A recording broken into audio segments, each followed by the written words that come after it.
Hello আমার দুষ্ট প্রিয় মিষ্টি বন্ধুরা, তোমরা সকলে কেমন আছো? বন্ধুরা, তোমাদের জন্য নতুন একটি গল্প নিয়ে চলে আসছি। বন্ধুরা, তোমরা আমাকে যে পরিমাণ সাপোর্ট করেছো সেটা বলার মতো ভাষা নেই আমার কাছে।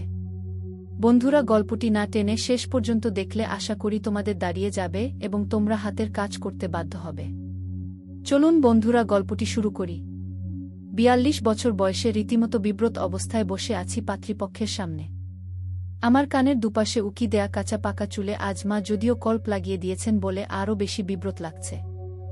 আমার সামনে ৩ জোড়া চোখ উৎসুক দৃষ্টিতে চেয়ে আছে আমার দিকে। আমি যার পরনাই ঘামছি, মাথা নিচু করে আছি।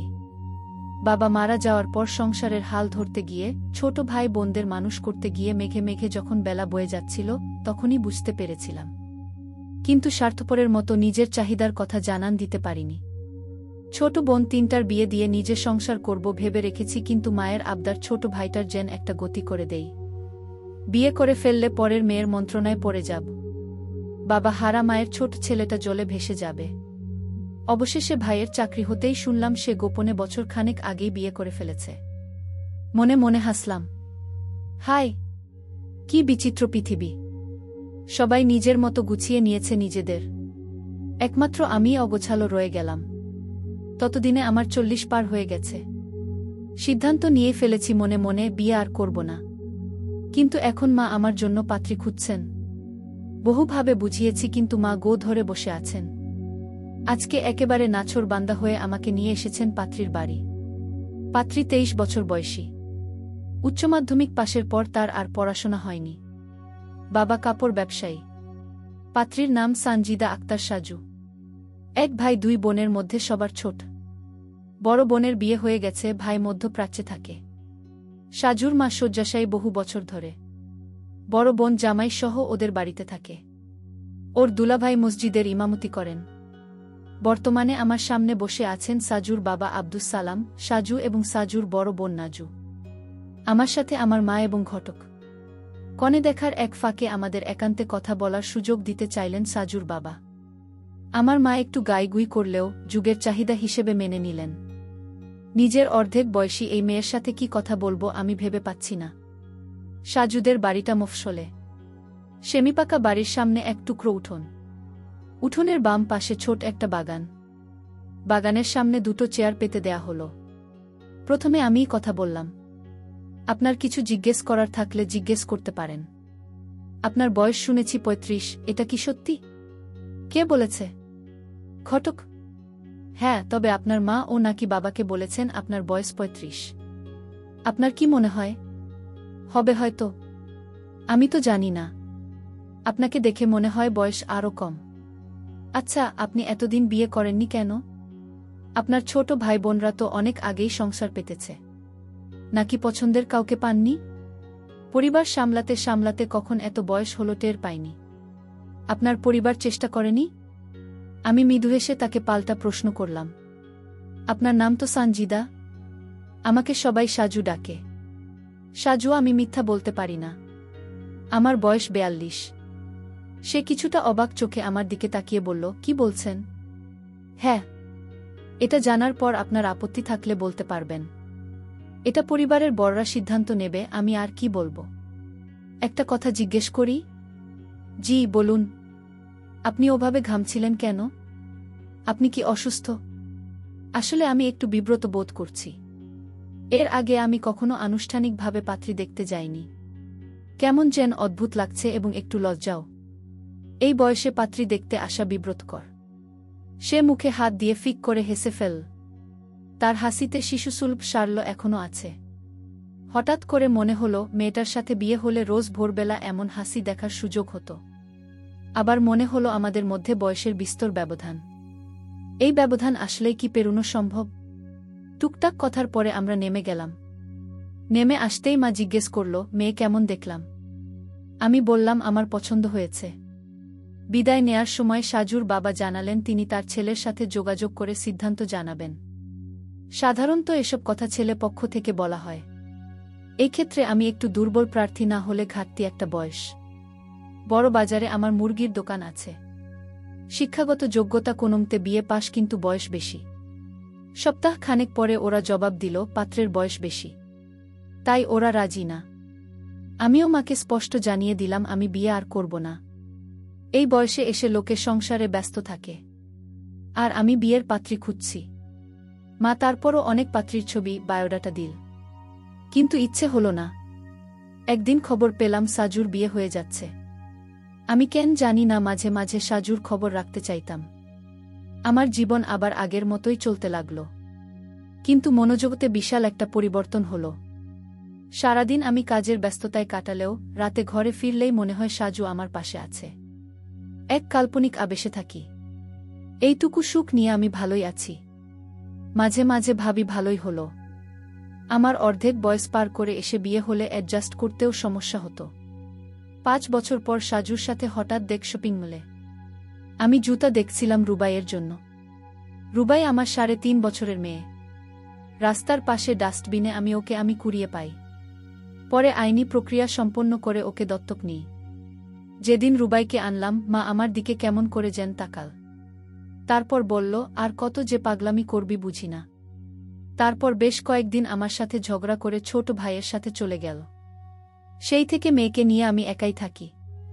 মেয়েকে আমি ঘুম পাড়িয়ে রেখে দোকানে যাই, 1 ঘন্টা পর পর এসে দেখে যাই। মাঝে মাঝে মাকে গিয়ে দেখে আসি। ভাই বোনেরা কেউ পারতপক্ষে আমার এখানে আসে না। আমাকে দেখতে পেয়ে সাজু ডাক দিল। এখানে কি বাচ্চাদের বার্থডে সেলিব্রেশন হচ্ছে? বলেছিলাম সব গ্রে কালারের বেলুন ঝুলাতে। কার আইডিয়াতে এসব পিঙ্ক ব্লু কালারের বেলুন টাঙাচ্ছ তোমরা, স্টুপিডের দল? সাহেব, নুহাশ ভাইয়া বলেছে যিনি নতুন ক্রাইম ব্রাঞ্চের অফিসার আসবেন উনি মেয়ে। আর মেয়েদের তো সবসময় গোলাপি নীলই পছন্দ হয়। এটা আমি বলিনি, নুহাশ ভাইয়া বলেছেন। শোনো, সে মেয়ে সেটা বুঝলাম, কিন্তু সে একজন অফিসার। একজন অফিসারের এমন রঙিন রং পছন্দ, জলদি এসব রং পাল্টে আমি যে রং বলছি সে রং ঝুলাও। স্টাফদের বকাবকি করে গিয়াস রহিম তাদের অফিসের দালানটা একবার দেখে নিলেন। এখানে তার চাকরির বয়স 20 বছর। তিনি একমাত্র সিনিয়র অফিসার, বাকিরা জুনিয়র। আজকে আরেকজন জুনিয়র আসছে, নাম মেধা আঞ্জুমান। ইন্টারভিউতে মেধার কথা বলার ধরন এবং বুদ্ধিমত্তা দেখে তিনি মুগ্ধ হয়েছিলেন। তার বিশ্বাস মেধা তার মেধা দিয়ে এই অফিসের নাম উজ্জ্বল করবে। মুখে হাসি ফুটিয়ে তিনি সোজা গেলেন অফিসের ভেতরে। দূরের একটা কেবিনে নুহাশকে দেখা যায়। সে কন্ট্রোল রুমে বসে সিসিটিভি ফুটেজ দেখা বাদ দিয়ে সেই একই কম্পিউটারে গেমস খেলছে। তা দেখে গিয়াস রহিমের মেজাজ চরক গাছ। রেগে তিনি তেড়ে গেলেন সেদিকে। রুমে প্রবেশ করে এক ধমক দিলেন নুহাশকে। নুহাশ,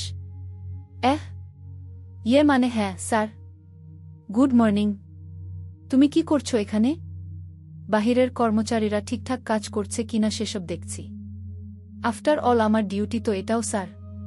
তুমি কি করছিলে তা বেশ ভালো মতন দেখছিলাম আমি। কাজে এত ফাঁকি কিভাবে দাও আমি বুঝি না। তুমি অফিসার পদটা কিভাবে পেলে? স্যার, ভাইবা টিকে গেছিলাম অনায়াসেই। সেটা আমার জীবনের 3য় ভুল।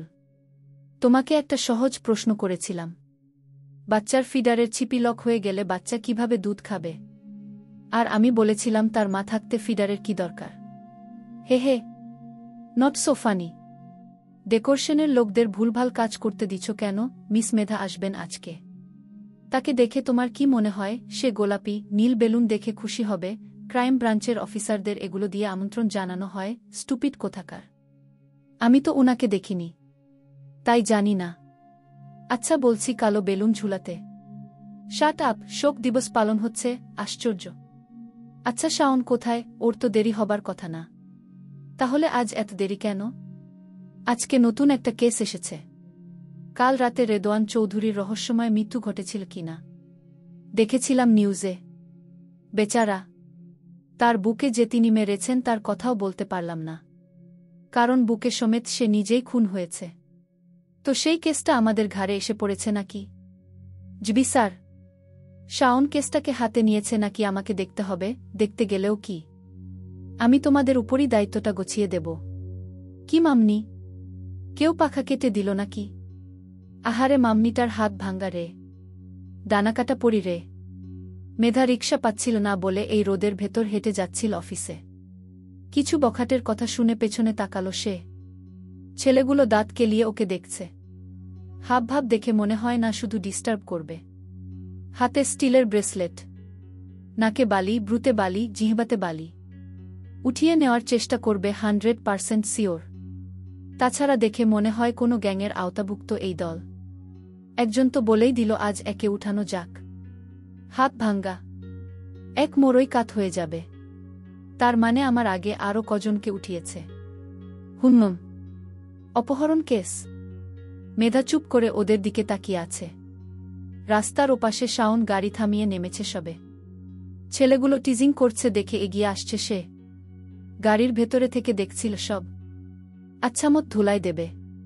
সে অর্ধেক পথ আসতে না আসতেই দেখল মেয়েটা তার হাতে গান তাক করে ধরেছে ছেলেগুলোর দিকে। চেঁচিয়ে বলল, আর একটু কাছে আসলে শ্যুট করে দিব। চেনো আমাকে? মেয়েটার হাত কাঁপছে ভয়ানকভাবে। শাওনের হাসি পেয়ে গেল। মেয়েটার হাত এত কাঁপছে যে সে বখাটেগুলোকে গুলি না করে আরেকজনকে গুলি করে দেবে পাক্কা। শাওন এগিয়ে এসে ছেলেগুলোর দিকে একবার তাকাতেই ওরা ভৌ দৌড় দিল। শাওনকে চেনা আছে ওদের। মেধা দম ফেলে গানটা অনেক কষ্টে পকেটে পুরছে এবার। শাওন যেতে যেতে বলল, বিতুদের হাতে আবার কে যেন গান ছেড়ে দিয়েছে। মেধা মাথা তুলে শাওনের গাড়িটার সিল দেখে নিয়েছে। মনে হচ্ছে তার অফিসেরই লোক। গানটাকে সুন্দর করে পকেটে রেখে বাঁকা হাসল মেধা। মাঝে মাঝে ইচ্ছে করে বোকা হতে হয়, দুর্বল হতে হয়। আপনি বুঝবেন না অফিসার সাহেব। সময় হলে বুঝবেন। বুঝতে বুঝতে মরবেন, তলিয়ে যাবেন অতলে। স্যার, সেটা তো শাওন আসলেই বুঝতে পারব। ওই তো আসছে সে মনে হয় গি। অফিসের বাকি কর্মচারী এগিয়ে এসে বলল, good morning Shaon sir. Suman, I will call you later. একই, আজ অফিস এমন সাজানো হচ্ছে কেন? Nuhash, good morning Gias sir. Good morning Shaon. কাল যে এত লেকচার দিলাম, তোমার মন কোথায় ছিল? স্যার, কাল আপনি লেকচার দিয়েছিলেন, মনে আসছে না তো? কিভাবে মনে আসবে? ব্লুটুথ খুললে তো টের পাবা আমি প্যান প্যান করছি নাকি ঘ্যান ঘ্যান করছি। Sorry sir. এই মনে হয় মেয়েটা এসে গেছে। কোনো মেয়েটা? শাওন পেছনে তাকিয়ে দেখল কালো পোশাকে একটা মেয়ে এগিয়ে আসছে। কালো শার্ট, তার উপর দিয়ে কালো কোট। নাম তার মেধা আঞ্জুমান। আসছে এদিকেই। কে উনি আর কেন আসছেন তা জানে না শাওন। তবে মনে হয় কিছুক্ষণ আগে তার সঙ্গে হালকা ঝাপসা পরিচয় হয়েছিল। তাকে দাঁড়িয়ে থেকে দেখা প্রয়োজন বলে মনে করল না সে। সোজা চলে গেল তার কেবিনে। মেধাকে সবাই চিনতে পেরেছে, কারণ তার পরনে অফিসেরই পোশাক। চুলে একটা জুটি করা, হাতে ছোট পার্স, আর ডান হাতে প্লাস্টার লাগানো। এদিকেই আসছে সে। শাওন চোখ উল্টে কানে ব্লুটুথ লাগিয়ে অফিসের ভেতরে চলে গেছে ততক্ষণে। Welcome miss Medha. কেমন আছেন? All good. আপনি miss Giyas Rahim, right? Yes, please come. Medha অফিসের ভেতরে ঢুকতেই শাওনকে দেখতে পেল। শাওন তার কেবিনে বসে ওর দিকে তাকিয়ে আছে গাল ফুলিয়ে। কেবিনের চারিদিকটাতে গ্লাস লাগানো, তারপরেও ওকে দেখা যাচ্ছে স্পষ্ট।